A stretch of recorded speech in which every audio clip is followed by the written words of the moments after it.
brasileiro tem tanta dificuldade de falar sobre dinheiro? Tipo, quanto você ganha, quanto você deve, quem vai pagar a conta e por aí vai. Para trocar ideias sobre esse assunto, o terceiro episódio do Cadeira na Calçada contou com a participação de 3 ilustres convidados. Yolanda Fordeloni, criadora do EconoWeek. Veridiana Lopes, especialista em finanças pessoais e criadora do Economia Diária. E ainda, Joaquim Fantin, especialista em tecnologia para empreendedores. Todos eles com milhares de seguidores no YouTube. Apesar de dinheiro, em geral, ser tabu, né, na sociedade, na minha formação nunca foi. Meu pai sempre mostrou muito abertamente, assim, meus pais, né, sempre mostraram muito abertamente como eram as contas de casa. Ele era dono de papelaria, minha mãe trabalhava ali com ele e ele se aposentou muito cedo. Ele se aposentou com 38 anos, com imóveis, né? Porque na época o investimento, o mundo de investimento não era tão acessível. Então ele investia muito em imóveis e passou a viver da renda de imóveis com 38 anos. E eu sempre olhei para isso e falei, cara, é isso que eu quero para minha vida. Então por isso que eu acabei caindo em finanças. Não foi um caminho tão direto assim, né? Fui primeiro para jornalismo, porque eu não queria rotina. Eu gostava de conversar com pessoas, falei, jornalismo vai me proporcionar isso, né? Não ter rotina de escritório e tal. Só que dentro de jornalismo, caí em jornalismo econômico. E aí, por isso, fui fazer economia, fui dar aula de economia em faculdade e tal. E me direcionei para finanças porque eu acho que é um tema que, apesar de eu ter tido essa conversa em casa, da minha infância, eu acho que as pessoas não têm. Por isso que eu comecei a trabalhar o tema finanças, para me aproximar mais de mais pessoas e tentar trazer esse tema de uma maneira mais fácil. Eu vim parar em finanças porque eu sempre lidei muito bem com o meu dinheiro. Não era um assunto aberto em casa. Eu fui lidando de maneira totalmente natural para mim. Não sei de onde veio isso, sinceramente. E aí, quando eu comecei a trabalhar na área, eu era estagiária de TI, eu percebi que todo mundo à minha volta tinha dificuldade com o assunto. E aí eu falei, nossa, eu acho que esse é um assunto que não é tão fácil para a maioria das pessoas quanto é para mim. E aí comecei a pesquisar sobre o assunto, até então eu nunca tinha estudado sobre, e eu percebi que, nossa, existe uma área para eu trabalhar com finanças, meu Deus do céu, como ninguém me contou. E aí me apaixonei, comecei como hobby, depois fui me profissionalizando e cá estou hoje. Então quando eu era criança, eu brincava com Lego, construía robôs. Comecei até a fazer cursos de eletrônica naquela época, né? E comecei a programar lá no começo da década de 90. E aí a coisa foi evoluindo, eu fiz faculdade, fiz mestrado e tive a oportunidade de trabalhar em fintechs também. Eu tenho essa perspectiva mais de tecnologia e dados, como é que os dados fluem e como é que é a parte de segurança de informação nessa área. Nunca te falaram de educação financeira, ou como lidar com o salário quando você começasse a trabalhar? De jeito nenhum. O máximo é, eu tenho que guardar alguma coisa na poupança. Nossos pais não sabem, não nos passam, os avós não sabiam, não passam. Então tá todo esse ciclo vicioso. Se os nossos pais, os nossos professores, as pessoas que formaram quem a gente é hoje, não tiver essa educação, fica difícil você compartilhar algo que você não teve acesso, né? Além disso, dinheiro envolve emoção. Quando você fala em dinheiro, ou você vai ter ansiedade, ou você vai ter cobiça, ou você vai ter desejo, e as pessoas têm uma certa complicação de lidar com as emoções. Quando você fala em sucesso, muitas pessoas associam sucesso a sucesso financeiro e esquecem outras áreas da vida, né? Então, sei lá, família, né? Amigos, saúde. Por as pessoas associarem muito sucesso ao assunto dinheiro, o dinheiro acaba se transformando num tabu, né? Porque você não quer conversar com o outro e se sentir diminuído ou fazer com que a pessoa se sinta mal, né? Por você estar melhor que ela. E acaba sendo um tabu tão grande que ninguém quer se sentir mal, então é melhor nem falar, né? É melhor deixar esse assunto de lado, apesar de ser importante, de estar no nosso dia a dia. É super importante e a educação financeira pode ser muito auxiliada pela tecnologia. Então, basicamente de 2 formas, né? Olhando o passado, olhando esses dados, registrando o seu histórico, vendo essas tendências, identificando gargalos, gastos grandes, enfim, e também propondo cenários futuros, né? Onde eu posso, como é que eu posso construir meus planos, para onde eu posso ir. Quando você trabalha com planejamento, a gente cai justamente nisso. Então a tecnologia acaba quebrando, né, essa barreira da pessoa se sentir ansiosa, de abrir ali a conta bancária, tudo se torna muito automático. A tecnologia ajuda a concentrar hoje em dia num aplicativo só. Só que isso não significa que o sujeito tenha que assumir uma postura passiva. Ele continua tendo que entrar ali, fazer suas análises e entender se o produto que está sendo oferecido para ele é o melhor, né? Eu acho que nos últimos anos a educação financeira evoluiu muito. Hoje em dia a palavra investimento já está mais comum no nosso vocabulário, porque hoje em dia você consegue estudar qualquer assunto através das redes sociais, inclusive educação financeira, de influenciador e tudo mais. Tem um lado bom e um lado ruim disso, né? Nisso a tecnologia ajuda, né? Sim. E voltando um pouquinho à questão dos bancos, né, se a gente lembrar que banco é uma empresa que visa lucro, e o banco faz uma coisa que é chamada clusterização de clientes. Então ele separa os clientes em categorias, e não só aqueles que investem em dinheiro são interessantes, mas aqueles também que se mantêm endividados. O banco ganha muito dinheiro com quem fica devendo, né? Todos os lados. Exato. Pois é. Nossa, tem tantas camadas disso. Porque quando a gente fala de dinheiro, a maioria das pessoas acha que é só a planilha, a parte matemática, né? Eu ganho X, eu vou gastar Y, vou ver o resultado. Gastar menos do que ganha e sobrou. Essa parte todo mundo sabe. Todo mundo aqui fez o fundamental, pelo menos, para saber a matemática básica. Só que se fosse tão simples, não teríamos tantos endividados. Tem muita questão da falta de educação financeira, de usar um cartão, de usar o crédito como auxílio. Eu acho que para quem está endividado, o primeiro passo que eu sempre falo é olhar realmente o planejamento do mês. Porque a gente pode falar aqui de N estratégias para quitar a dívida. Nada funciona assim enquanto a pessoa gasta mais do que ganha. Acho que passa por essa questão de matemática, né? De você sentar, fazer sua planilha, consultar extrato, consultar a fatura do cartão de crédito, entender para onde de fato o dinheiro está indo, mas também passa por uma questão de autoconhecimento. Porque o endividamento, eu vejo que é muitas vezes a pessoa encarando a felicidade no dinheiro em si, né? O fim é o dinheiro. Então, a pessoa tem que fazer um exercício de autoconhecimento mesmo para entender se ela enxerga o dinheiro como um meio para atingir alguma coisa. Se a pessoa não tem objetivo, por exemplo, se está vivendo um dia de cada vez, fica difícil, assim, ela sentar e falar, putz, então vou me replanejar aqui, mas para chegar onde, sabe? Acho que para sair do endividamento, acho que passa pela planilha, passa por você fazer esse exercício de autoconhecimento para entender como se lida com dinheiro, mas passa também por você criar objetivos, senão o plano não vai sustentar, você não vai ver motivação. Ninguém quer sair da dívida só porque é legal e bonitinho ter dinheiro na conta. A pessoa quer ter mais tranquilidade, quer pagar a faculdade dos filhos, quer algo maior do que só quitar uma dívida. Mas tudo é dinheiro. A sua saúde é dinheiro, o seu sono é dinheiro, tudo é dinheiro. E está enraizado muito no nosso dia a dia também, né? Na minha visão, a dívida é uma coisa multidimensional, multifacetada. É como se na vida a gente tivesse que empilhar vários pratos, tivesse que equilibrar esses pratinhos. Então a gente foca assim no dinheiro, mas eu tenho a impressão, e queria até ouvir de vocês, que algumas questões a gente não pode deixar passar. Questões de saúde, questões de ficar próximo a quem a gente ama, né? Parece que são irreversíveis, se a gente não colocar na equação, né?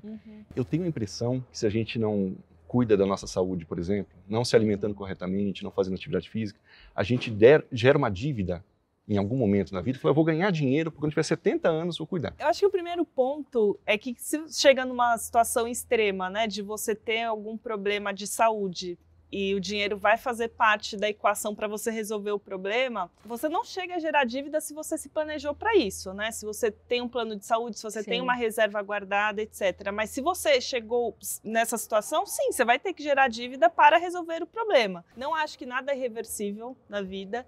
Tem uma frase famosa de um Nobel da Economia, do Daniel Kahneman, que ele fala que nenhum custo é irreversível. Tudo você recupera e dinheiro faz parte dessa equação. Tem duas coisas que você sempre vão andar para frente na sua vida, que é dinheiro e tempo. Só que o tempo é irreversível, esse sim.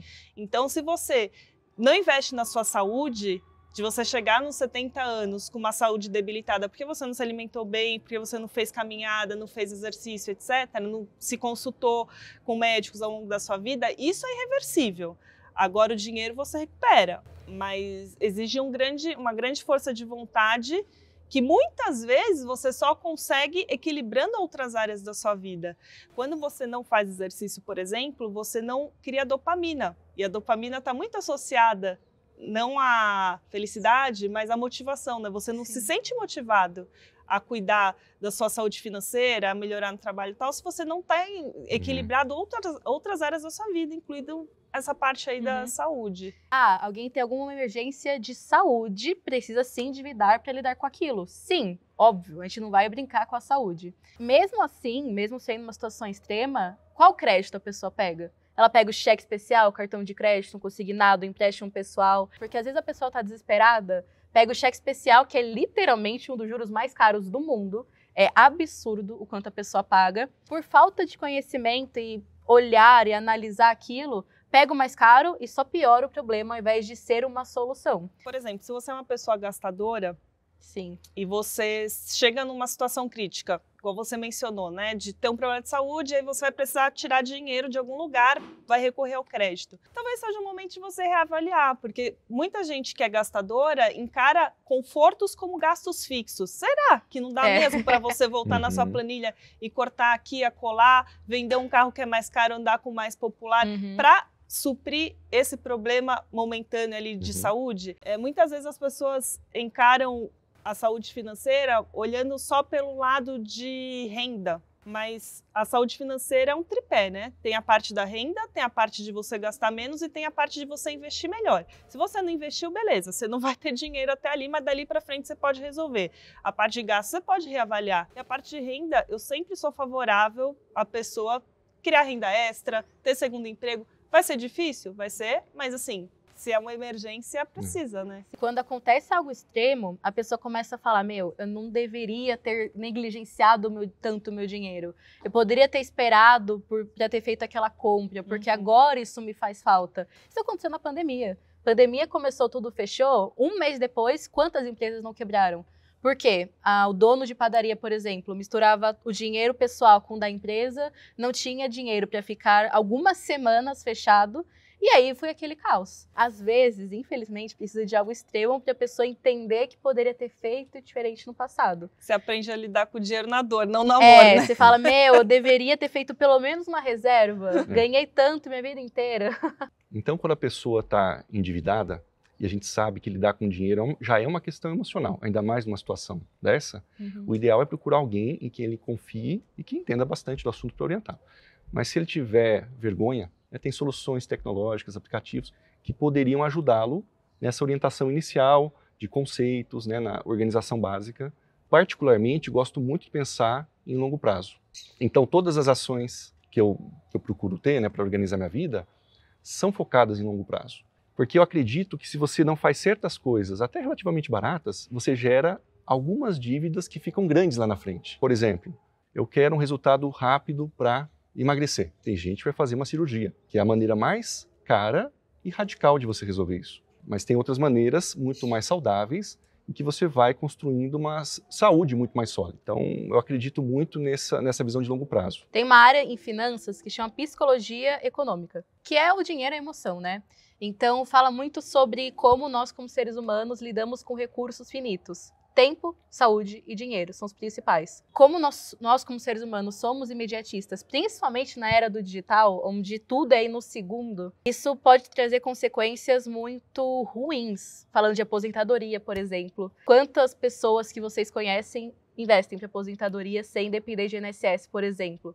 Que, infelizmente, é uma necessidade gigante. É um tabu que ninguém fala. Parece que falta muito tempo, 30, 40 anos até se aposentar, então dá para esperar.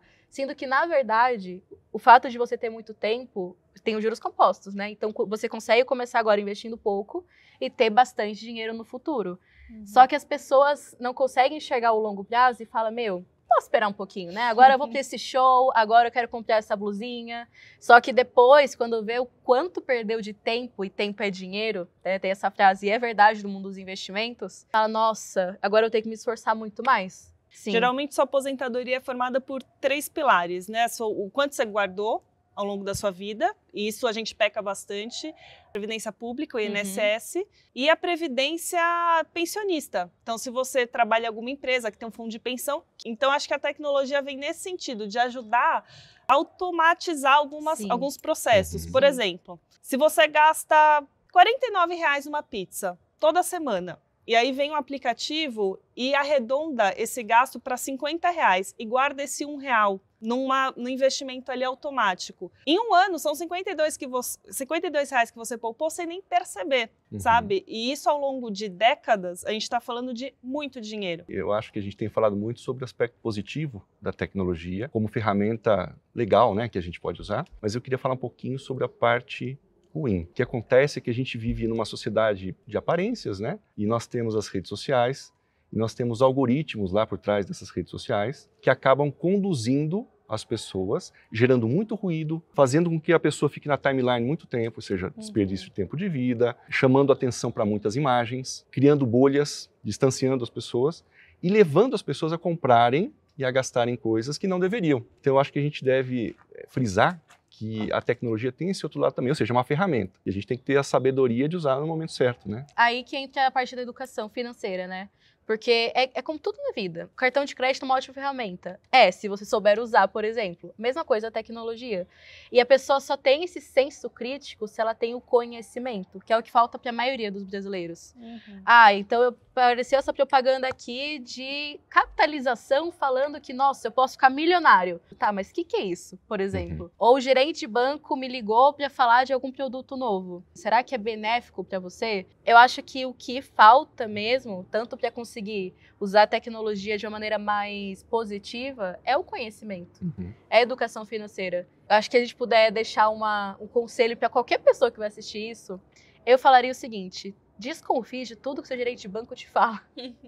Não por causa do gerente de banco em si, porque ele também não tem esse conhecimento, ele está representando os interesses de uma instituição financeira, é o que ensinam para ele, e é o trabalho dele. Eu acho que quando a gente pensa em classes sociais mais baixas, tem vários fatores, né? Tem o dia a dia da pessoa, que é completamente diferente do nosso, por exemplo. A gente não sabe o que ela passa no dia a dia, o que ela vê no dia a dia. Mas eu acho que mesmo as pessoas das classes sociais mais baixas precisariam ter esse contato com a educação financeira, seja, nossa, o cheque especial é uma dívida cara. O cartão de crédito você usa desse jeito. Aquilo que está escrito na sua conta não é o seu dinheiro, aquilo ali é uma dívida que você pega. Porque abrir uma conta no banco já coloca um limite lá do cheque especial. A pessoa não sabe o que é e começa automaticamente uma dívida sem nem saber o que está fazendo. Só que o ponto positivo é que hoje em dia existe muita informação na internet e existe muita empresa interessada também em educar financeiramente os consumidores, né, e tudo mais. Então tem muita informação, mas a minha impressão é que tem muita informação sobre produto. Então a pessoa consegue encontrar na internet o que é um cheque especial, o que é um tesouro direto, o que é um consignado, como é que N calculadoras de financiamento, etc. Mas falta a parte de autoconhecimento. Passo 1. Cria um objetivo. Entenda por que economizar vai ser significativo na sua vida. E não precisa ser um objetivo de aposentadoria, apesar de ser o mundo ideal. Eu gosto de falar que, assim, cria um objetivo de curtíssimo prazo. Trocar a coisa ali que está quebrada na sua casa no fim do mês. Isso já vai trazer uma satisfação tão grande para a pessoa que a pessoa vai ver que ela vai conseguir conquistar as coisas, se ela conseguir se organizar. Eu vejo, principalmente nas consultorias, todo mundo que a gente conversa, que quando a gente coloca um terceiro nessa tomada de decisão para ajudar, fica mais fácil. Então, exemplo prático. Nós, como mulheres, você já deve ver isso também. Principalmente nós sentimos muita culpa quando o assunto é dinheiro. Por exemplo, quando a mulher vira mãe. Nossa, eu não posso guardar esse dinheiro porque eu tô deixando de comprar tal coisa para o meu filho. Quando você coloca um motivador que também tem a ver com um terceiro, você consegue usar para coisas positivas. Então, exemplo. Eu vou organizar minha vida financeira, ter uma reserva de emergência, porque eu tenho um filho que talvez possa ficar doente, porque eu tenho uma família que talvez precise disso. Já é um bom motivador que às vezes tira o eu da jogada, né, e já dá pelo menos impulso de começar. Para as pessoas que estão bem na base mesmo da pirâmide, que não têm condições de contratar uma consultoria, enfim, outras dificuldades, eu acredito muito na ação do poder público e até onde eu sei, eu ouvi falar que tem um projeto de educação financeira nas escolas. Tem, já está rolando, inclusive. Sim. Eu acho que é fundamental para eles terem um start, pelo menos, né, disso.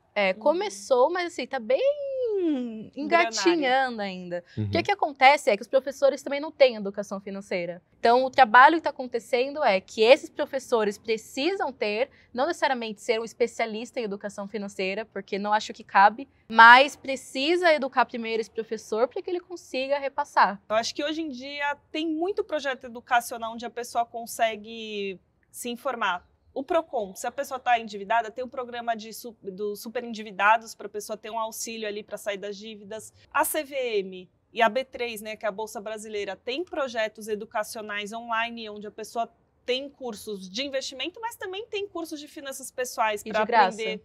Tudo de graça, online, basta um cadastro. A pessoa consegue, dentro do seu tempo ali, das suas limitações, né, de equilibrar trabalho, estudo, etc., se educar por meio dessas plataformas online. Sim. E o que acontece é que quanto mais pessoas sabem do assunto, mais aí espalha automaticamente. Então, o que eu vejo muito hoje em dia é justamente isso. Uma pessoa que eu nunca vi na vida, do nada tá falando sobre o assunto na roda porque ele viu algum conteúdo na internet, ninguém lá sabia, mas já é uma pessoa que tá espalhando. O que acontece muito é que algumas pessoas não sabem nem que é possível. Então, às vezes a pessoa tá tão imersa ali no que ela conhece que, nossa, tá todo mundo endividado, tá todo mundo ferrado, a vida é assim mesmo. Não é necessariamente. Falam que você é a média das 5 pessoas que você convive, 6 pessoas, nunca sei a quantidade exata, mas é uma média, né?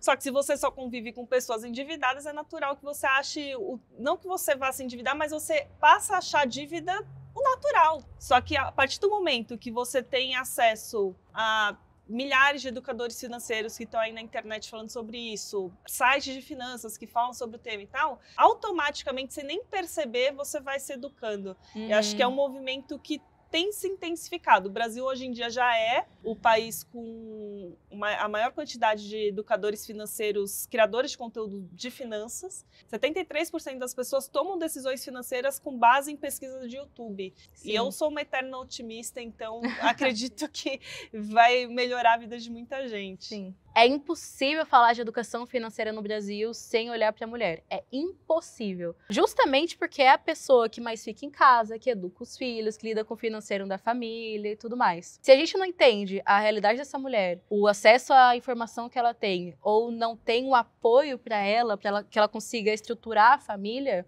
aquela já é uma família que tem o potencial de se endividar no futuro. Saúde financeira é composta por um tripé: gasto, renda, investimento. Você vai para o lado de gasto, a mulher já é taxada como a que gasta mais. Não necessariamente é verdade, porque já tem pesquisa mostrando isso. Sim. Você vai para o lado da renda, de largada a mulher já sai ganhando 20% menos do que o homem, dado do IBGE. Você vai para o lado do investimento, 3 em cada 4 investidores são homens. Passa por cultura, passa por renda, passa por muitas coisas que é difícil, assim, é uma barreira a ser quebrada, e principalmente quando envolve maternidade, é mais um prato que você tem que equilibrar. Sim. Além do emprego, além de educação, além de cuidar da casa, tem um filho ali que depende de você, literalmente, né, nos primeiros anos de vida. Quando você é mãe, esperam que você trabalhe como se você não tivesse filho, e esperam que você cuide do filho como se você não tivesse trabalho. E você vive nesses dois mundos, achando que você não faz o melhor em nenhum deles. A gente não pode deixar de comentar que dinheiro é independência. Quando a gente fala de mulher, independência é um ponto muito crucial, porque a gente está falando não só de independência de você ter uma escolha profissional de não estou gostando desse emprego, vou sair porque tenho reserva suficiente para trocar de emprego e me manter um tempo aí desempregada. A gente está falando de uma independência até de um relacionamento que eventualmente não está tão legal assim, mas que se você depende do seu marido para tudo, né, inclusive financeiramente, fica difícil você sair do relacionamento. É fácil jogar de fora. Você ter um mínimo ali de equilíbrio financeiro impacta em várias áreas da sua vida, sobretudo para a mulher. Se eu, Yolanda de hoje, olhasse para a Yolanda de 20 anos atrás, eu teria essa conversa de olhar para os 3 pilares das finanças, que é algo que eu bato muito ponto. Eu sempre fui mão de vaca, por natureza, era amiga que economizava em tudo, na viagem e tal. Eu na vida. E aí eu fui para o mundo dos investimentos, passei a cobrir investimentos em redações, passei a trabalhar com isso na parte de economia e acelerou muito o processo. Só que também não me fez juntar tanto dinheiro assim, porque a gasolina, o combustível que faria eu ganhar dinheiro, que era a minha renda, ainda estava num mau momento, né? Então, quando eu investi um terceiro pilar, que foi gerar renda, né? Que teve uma época da minha vida que eu tive 3 empregos. Eu fui quase o pai do Cris. O Július. Aí foi que eu consegui decolar. E acho que é importante você sempre olhar esses 3 pilares. Porque se você ganha mal, investe mal, o pouco que você consegue economizar. E se não consegue economizar, você não vai chegar em lugar nenhum. Só que você sempre tem que olhar as 3 coisas. Se eu voltasse 20 anos atrás, eu teria falado para o Joaquim ter sido minimalista antes do que ele se tornou. Porque quando eu comecei a coordenar algumas empresas, eu vi que um objeto no estoque ocupa espaço, precisa ser limpo, alguém precisa cuidar daquele objeto. Eu passei a travar uma guerra contra tudo que é supérfluo. Só que eu demorei um pouco para perceber isso. Então eu teria dado essa dica para mim há muito tempo atrás, e ficando só com o que é essencial e focando em experiências, em conexão humana, que é o que interessa, o que traz resultado. Sensação de viver, sensação de conexão com as pessoas, né? Justamente pelo fato da gente estar vivendo mais, hoje em dia a probabilidade das pessoas que chegam a 100 anos aumentou, né? Tem se falado que vai surgir uma nova fase da vida. Na década passada surgiram os adolescentes, né? Antes você estava na infância, de repente você crescia, você passava a trabalhar. Não existia essa fase da adolescência. E hoje em dia estão falando que vai surgir agora uma faixa etária dos 20 aos 30, que é justamente para você ter essas experiências. Você saiu da adolescência, você ainda não entrou necessariamente na fase que você vai trabalhar mais, ralar mais, ter mais renda, mas você vai usar essa fase aí dos 20 aos 30 para ter experiências, para viajar, para testar empregos, para testar relacionamentos em vários aspectos, justamente porque você vai ter mais perspectiva de vida. Se você vai viver até os 100, você vai decidir sua profissão aos 20, é muito cedo, sabe? Muito. Eu acho que eu iria um pouco mais na sua linha também, porque eu também sempre fui a mão de vaca muquirana da família, que sempre guardava dinheiro, mas eu deixava na poupança. Não porque eu pensava no investimento, mas porque eu entendia que era separado da conta corrente. Mas se eu tivesse começado um pouquinho antes ainda, eu teria tido um pouco mais da ação do tempo. Entender um pouco mais cedo de investimento, eu entenderia quanto o tempo é importante. Porque um erro muito comum das pessoas que começam a investir é buscar o melhor investimento, o que mais rende, o que mais vai multiplicar o seu patrimônio. Tá errado. Por incrível que pareça, não é muito senso comum, né? O que mais vai ditar o resultado do seu investimento é quando você começou e a consistência de continuar. Então, eu gosto muito de algumas coisas tecnológicas, inclusive, que automatizam isso. Tira da conta automático, investe automaticamente, porque ter essa disciplina durante 30, 40, 50 anos da sua vida é um desafio. Sempre aparece alguma coisa, depois a sua vida muda. Então, essa automatização, inclusive, é um dos pontos que eu mais gosto da tecnologia. Mas falaria um pouco mais dessa parte de investimentos. Eu adorei estar aqui com vocês. Também. Foi uma troca muito grande, aí aprendi bastante, viu? Que bom que o dinheiro não foi tabu nessa conversa, né? Sim. Nossa, e poderia ter ficado muito mais, né? Rende muito essa conversa. Muito bom, muito bom.